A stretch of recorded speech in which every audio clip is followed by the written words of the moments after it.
Matthias says, do you recommend doing quick poses like just a few minutes for each warm up or practice? I have a feeling that they are good to capture rhythm, but on the other hand, I feel like they might make my technique sloppy as I don't have time to measure and get the proportions right and so on. What are your thoughts on this?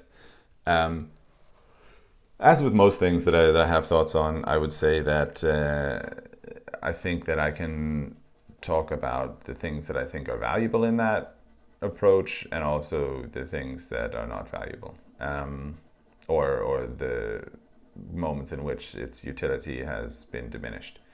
Um, so, like most exercises in drawing are coming out of a place that is very useful and very interesting, especially one that has like such a long tradition, like doing quick gesture drawings. Um, Now, what they're there to do is to kind of get you probably to a place where you're practicing just literally your relationship to kind of moving the pencil around the paper.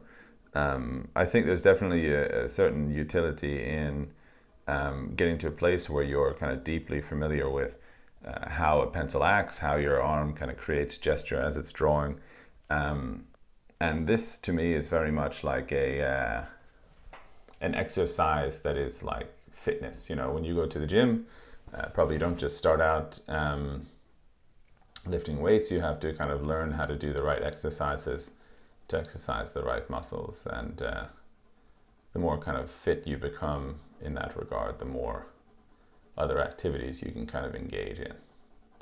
And I think that doing gesture drawings is something that definitely has a purpose in terms of getting a person who is kind of a novice in drawing into a place where they're a bit more comfortable with their materials.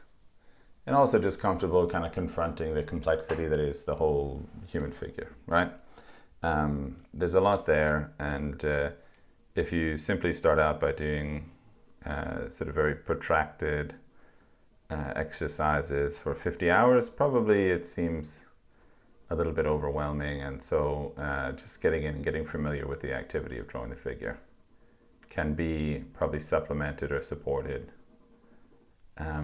by this kind of exercise.